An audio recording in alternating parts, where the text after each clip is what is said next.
Assalamualaikum warahmatullahi wabarakatuh. Perkenalkan, nama saya Yuli Mulyaningsi. Saya dari PGMI 3 akan memaparkan materi perkuliahan pada hari ini, yaitu tata bahasa eksistensi ragam bahasa jurnalistik. Yang pertama itu ada tata bahasa dan ejaan bahasa Indonesia. Yang pertama yaitu tata bahasa Indonesia. Tata bahasa Indonesia adalah cabang ilmu pengetahuan yang mempelajari kaidah-kaidah yang mengatur penggunaan bahasa. Tata bahasa merupakan ilmu linguistik yang mempelajari bahasa. Tata bahasa dalam bahasa Indonesia sudah diatur dalam buku Tata Bahasa Indonesia.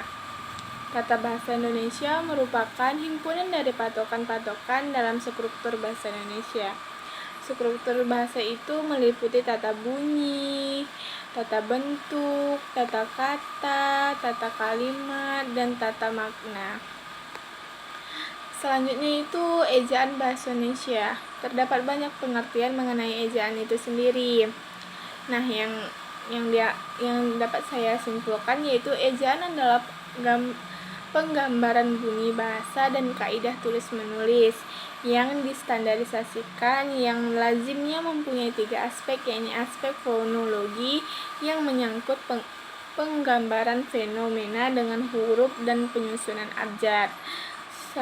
Selanjutnya itu aspek morfologis yang menyangkut penggambaran satuan morfologis, dan yang terakhir itu yang menyangkut gambaran satuan-satuan morfomis serta aspek sintesis yang menyangkut penanda ujaran tanda baca. Selanjutnya yaitu sejarah perkembangan ragam bahasa jurnalistik. Sebelum lebih jauh masuk pada pengertian bahasa jurnalistik, perlu dijelaskan terlebih dahulu hakikat dari jurnalistik, karena selama ini beredar pendapat di tengah masyarakat bahwa jurnalistik adalah konsep penulisan berita semata. Pendapat itu tentu keliru, sebab seperti disebut Richard Warning, jurnalistik adalah keseluruhan proses penggunaan fakta, penulisan, penyuntingan, dan penyiaran berita.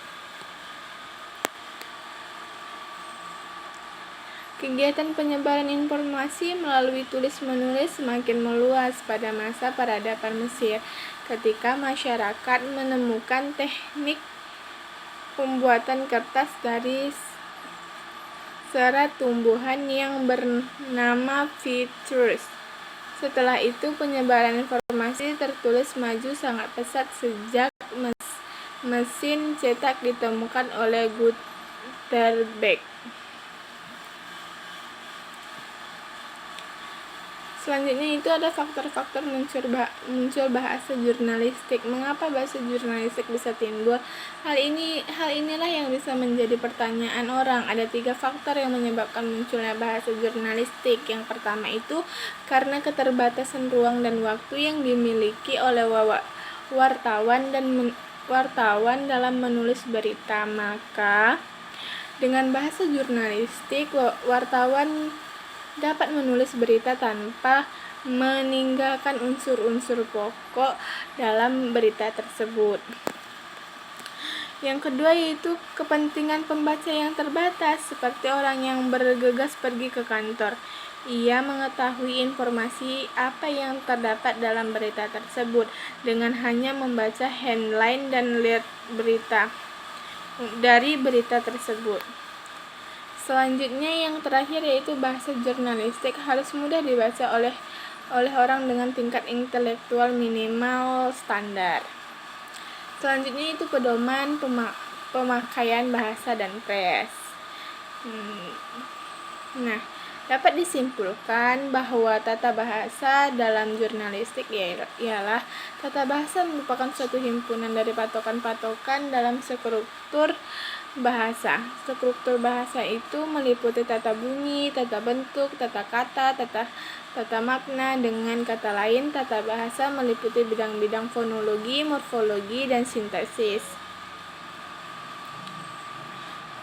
Terus selanjutnya yaitu ejaan dapat diartikan sebagai seperangkat aturan yang telah distandarisasi dan diterapkan dalam kegiatan tulis menulis pada penggunaan huruf, penggunaan imbauan, dan penggunaan tanda baca dengan penggunaan huruf besar dan penggunaan huruf miring. Sementara itu, untuk penggunaan tanda baca akan difokuskan pada beberapa tanda baca, yaitu tanda titik, tanda koma, tanda hubung, dan tanda titik dua. Selanjutnya yaitu bahasa jurnalistik adalah gaya bahasa yang dipakai wartawan dalam menulis berita. Bahasa jurnalistik dapat disebut juga bahasa massa atau bahasa koran. Bahasa jurnalistik sendiri memiliki sifat yaitu komunikatif dan spektif. Baiklah, sekian yang dapat saya sampaikan. Apabila ada kesalahan dalam pemaparan kata-kata, saya memohon maaf. Assalamualaikum warahmatullahi wabarakatuh.